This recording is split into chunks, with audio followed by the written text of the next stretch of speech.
sana jinsi mmenipokea, na bado nitaendelea kuwapa Kindu leo, kesho kutwa na siku zinakuja.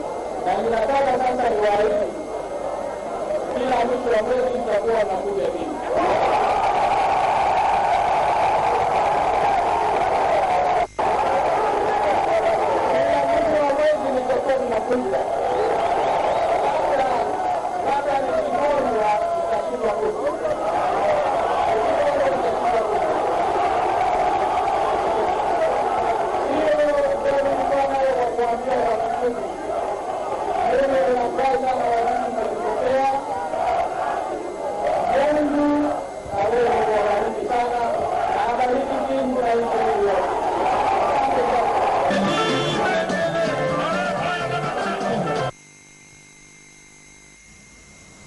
Suivons à présent la réaction du député national Emmanuel Ramazan Shadari en rapport avec l'arrivée du président de la République, Joseph Kabila Kabange, à Kindu.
La fête de l'indépendance de la République démocratique du Congo a inspiré la rédaction du journal télévisé qui s'est exprimé à travers cette réflexion du dossier de la rédaction. Ce jeudi 30 juin 2016, la République démocratique du Congo fête ses 56 ans d'indépendance. Si cette occasion est propice pour saluer la mémoire et honorer les sacrifices des pères de notre indépendance, une rétrospective sur notre cheminement historique et sur nos pratiques politiques n'est pas superfétatoire. En effet, l'actualité brûlante qui fait écho au premier pas balbutiant de l'envol historique de notre pays est une opportunité pour un face-à-face avec nous-mêmes avant l'interrogation face aux autres. Si de manière récurrente, il apparaît clairement que dans l'esprit de certains partenaires nostalgiques, notre indépendance n'est que nominale et de pure forme en ce qu'il s'adonne à une substitution systématique de notre souveraineté, ce n'est pas faire injure à la mémoire collective que de reconnaître une faiblesse quasi congénitale chez certains de nos compatriotes que l'odeur du père continue de hanter jusqu'au moindre pli de leur être. Les premiers veulent mordicus continuer à régenter nos affaires intérieures, tandis que les seconds, qui sont en fait des relais internes, ne peuvent exister que par procuration. Dans l'octave du 56e anniversaire de l'accession de la RDC à sa souveraineté internationale, il est indiqué de méditer sur la notion même d'indépendance en prenant en compte les regards des autres sur notre pays, ainsi que la manière dont nous attendons à affirmer notre autodétermination au fil des générations. L'attitude paternaliste, d'où qu'elle vienne, doit susciter de notre part une protestation et une indignation unanime, d'autant plus que les desseins des officines étrangères qui alimentent ces paternalismes sont souvent aux antipodes des intérêts vitaux de notre peuple. D'où l'absurdité de certaines voix qui s'élèvent encore aujourd'hui pour décréter que les Congolais ne peuvent décider de leur avenir dans un dialogue intercongolais que sous la surveillance de l'establishment international. Il est temps que les uns et les autres apprennent à faire avec le droit inaliénable du peuple à l'autodétermination, un droit existentiel duquel le peuple congolais ne peut être exclu de manière exceptionnelle, comme semblent le croire certains d'entre nous, et non des moindres. Le président de la République, Joseph Kabila Kabange, a promulgué quelques lois. La lecture avec notre confrère Pierre Kibambeso Moïsa. J'interviens dans ce journal avec deux lois que le président de la République, Joseph Kabila Kabange, vient de promulguer. En voici la teneur. Loi numéro 16/007 du 29 juin 2016 modifiant et complétant la loi numéro 04/028 du 24 décembre 2004 portant identification et enrôlement des électeurs en République démocratique du Congo. L'Assemblée nationale et le Sénat ont adopté. Le président de la République promulgue la loi dont la teneur suit. Article 1. Les articles 1er, 2, 3, 8, 9 et 10 de la loi numéro 04/028 du 24 décembre 2004 portant identification et enrôlement des électeurs en République démocratique du Congo sont modifiés comme suit. Article 1er. La présente loi fixe les règles relatives à l'organisation des opérations d'identification et d'enrôlement des électeurs. Article 2. Au terme de la présente loi, on entend par cycle électoral, période pendant laquelle se déroulent de manière ininterrompue les activités préélectorales, électorales et post-électorales pour les scrutins locaux, municipaux, urbains, provinciaux, législatifs et présidentiels sur la base du même fichier électoral. 2. Enrôlement des électeurs, inscription des éléments personnels d'identification des électeurs sur la liste électorale. 3. Identification des électeurs, ensemble des opérations de collecte, de transcription et de fichage des données personnelles d'identité permettant d'inscrire sur les listes électorales les personnes remplissant les conditions requises pour être électeurs. 4. Mise à jour des listes électorales, opération de révision ou d'actualisation électorale. 5. Résider fait pour une personne d'être régulièrement établie dans un pays donné. 3. Article 3.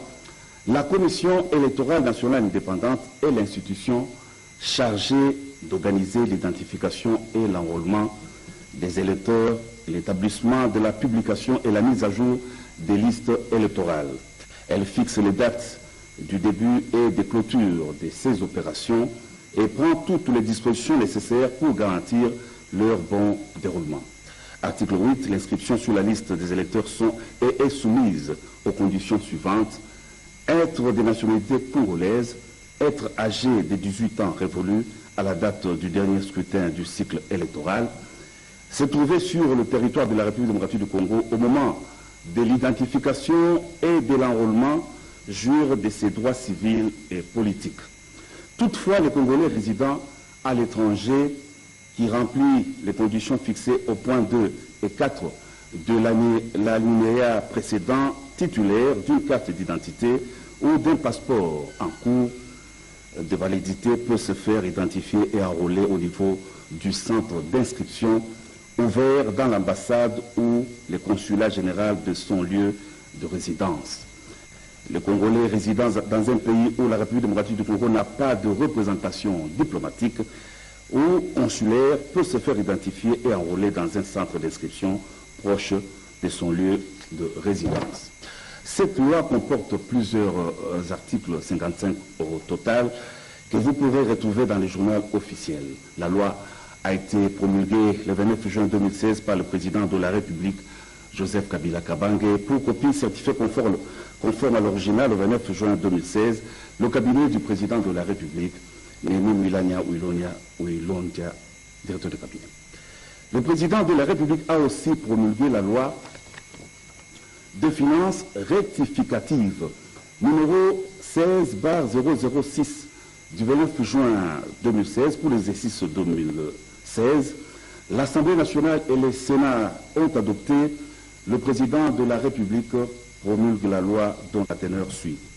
Première partie des dispositions générales, titre 1 du contenu de la loi de finances rectificative de l'année 2016. Article 1.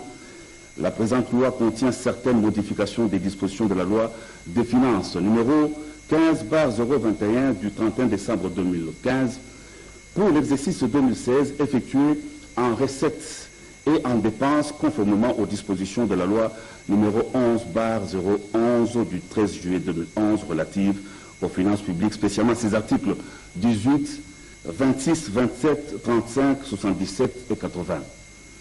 Titre 2 de la nouvelle configuration du budget du pouvoir central de l'exercice 2016. Article 2.